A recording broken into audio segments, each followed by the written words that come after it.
Hello, welcome to my YouTube channel. ഞാൻ വീണ്ടും വന്നു. എന്നെ കണ്ട് പേടിച്ചു പോവില്ല. ഞാനേ ഫേഷ്യൽ ഇട്ടേക്കണം. ഫേഷ്യലല്ല, എന്തോന്നോ ഒരു പൊടി. സത്യം പറഞ്ഞാൽ ഞാൻ ഈ ബ്യൂട്ടി പാർലറിലോ പിരിയോ എടുത്തോ ഒരിടവും ഞാൻ പോയിട്ടില്ല. പക്ഷേ എൻ്റെ മോൻ്റെ കല്യാണത്തിന് പിന്നെ എൻ്റെ മോള്, എൻ്റെ വാവച്ചി എന്നും വിളിക്കും, അമ്മ വാ അമ്മ. അവൾ പിരിയോ എടുക്കാൻ പോകുമ്പോൾ വിളിക്കും, എല്ലാത്തിനും വിളിക്കും. അപ്പം ഞാൻ എന്ത് ചെയ്യും, നമുക്ക് അപ്പോഴും ഭയങ്കര ബുദ്ധിമുട്ടായിരുന്നു കേട്ടാ. ഞാൻ വിചാരിക്കും ബ്യൂട്ടി പാർലറിൽ പോയി 500 രൂപ ആവണം ഒരാൾക്ക് കടം തീർക്കാം. മനസ്സിലായില്ലേ? ഞാൻ അങ്ങനെ ചിന്തിക്കും.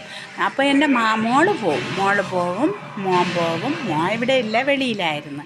എൻ്റെ പിള്ള പൈസ അയക്കുമ്പോഴെല്ലാം മാസത്തിലൊരിക്കൽ എൻ്റെ വാവച്ചി പോയി ഫേഷ്യലൊക്കെ ചെയ്ത് മുടിയൊക്കെ സ്പാ ചെയ്ത്. അവൾ ഡിഗ്രിയൊക്കെ കഴിഞ്ഞതിന് ശേഷമാണ് എല്ലാവരും ചെയ്തുകൊണ്ട് നടക്കുമ്പോൾ അങ്ങനെ ഒരു ദിവസം അനിയനാരോടെ വിളിച്ചപ്പോൾ പറഞ്ഞെടാ എനിക്കും ഫേഷ്യൽ ചെയ്യണം, നീ പോയി ഫേഷ്യൽ ചെയ്യുമെന്ന് പറഞ്ഞ് പൈസ ഇട്ട് കൊടുത്ത്. അന്ന് എൻ്റെ പിള്ള ഗൾഫിലായിരുന്നു. പൈസ ഇട്ട് കൊടുത്ത് അങ്ങനെ ഫേഷ്യലൊക്കെ ചെയ്ത്.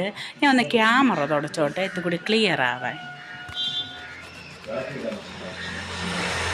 ഇപ്പോൾ ഇത് കുറച്ചും കൂടി ക്ലിയറായി. ഞാൻ ട്രൈപോഡ് വാങ്ങിക്കാൻ ഓൺലൈനിൽ ബുക്ക് ചെയ്തു. അല്ലാതെ നമ്മൾ അപ്പോൾ എല്ലാവരും പറയണം അത് വെച്ചാകുമ്പോൾ നമുക്ക് ഇതുകൂടി നിന്നൊക്കെ ക്ലിയർ ചെയ്ത് ചെയ്യാമെന്ന് പറയണം. അപ്പോഴേ ഞാൻ കല്യാണത്തിന് എൻ്റെ മരുമോൾ കൊച്ച്, അതായത് കുഞ്ചൂസ്, ഇനി ഞാൻ മരുമോളെന്ന് പറയില്ല, കുഞ്ചൂസ് എന്നെ തിരുവനന്തപുരത്ത് ബ്യൂട്ടി പാർലറിൽ കൊണ്ടുപോയി ഫേഷ്യൽ ചെയ്ത് പിരിയം ത്രെഡ് ചെയ്ത്. എൻ്റെ മോനും എൻ്റെ മോൾക്ക് ഇങ്ങനെ കുഞ്ചൂസും കൂടി കൊണ്ടുപോയി ഫേഷ്യൽ ചെയ്ത് പിരിയം ത്രെഡ് ചെയ്ത്. പിന്നെ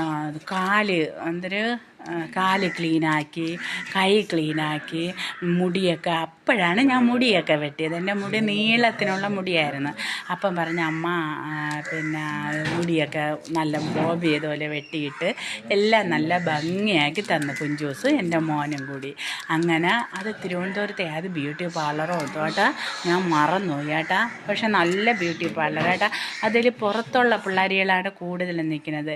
പക്ഷെ പാവം എന്ത് സ്നേഹമെന്ന് അറിയാമോ, നല്ല സ്നേഹത്തിൽ നല്ല ഭംഗിയായിട്ട് നമുക്ക് ചെയ്ത് തന്നു. അപ്പോഴേ അതിന് ശേഷം എൻ്റെ മോള് അവൾ പറയാമ്മ ഇനിയെങ്കിലും സ്കിന്ന് സൂക്ഷിക്കണം എന്ന് പറഞ്ഞ് എൻ്റെ മരുമോള് കൊച്ച് കുഞ്ചൂസ് എപ്പോഴും അവളിടുമ്പോഴെല്ലാം എനിക്ക് പൊടിയൊക്കെ ഇട്ട് തരും, എല്ലാം ചെയ്തു തരും. അപ്പോഴും സത്യം പറഞ്ഞാൽ ഇപ്പോഴും എൻ്റെ മുഖം ഇത്തുകൂടി എനിക്ക് തോന്നുന്നു ഇത്തുകൂടി ക്ലീനായി. അപ്പോൾ ഇനിയിപ്പം ഇന്ന് പറഞ്ഞ അമ്മ 2 ദിവസത്തിനകം മുടി സ്പാ ചെയ്യാൻ പോകണം. അടുത്തൊരു മോളെ കടയിലാണ്. ഞാൻ തിരുവനന്തപുരത്തൊന്നും പോകില്ല, കാരണം നമ്മളെ തൊട്ടടുത്തൊരു മോള് നമ്മളൊക്കെ ചെല്ലുമെന്നും പറഞ്ഞല്ലേ.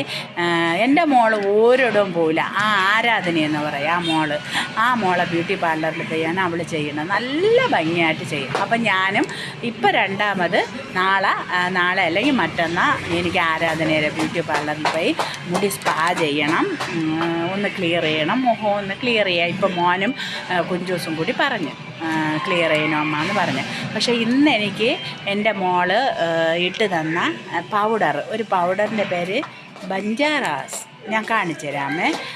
അതാണ് എനിക്ക് കിട്ടിയെന്നത്. എന്താ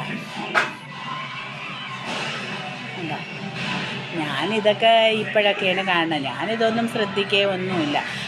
ഈ പൊടി ഈ പൊടി കൊള്ളാമെന്നാണ് പറയണത്, നല്ല പൊടിയെന്നാണ് പറയണത്. അപ്പോൾ അതൊരു സത്യം പറഞ്ഞ ഒരു ചന്ദനത്തിൻ്റെ മണമാണ്, നല്ല ചന്ദനത്തിൻ്റെ മണമാണ്. ഞാൻ ഇടയ്ക്കിടയ്ക്ക് ഇപ്പോൾ എൻ്റെ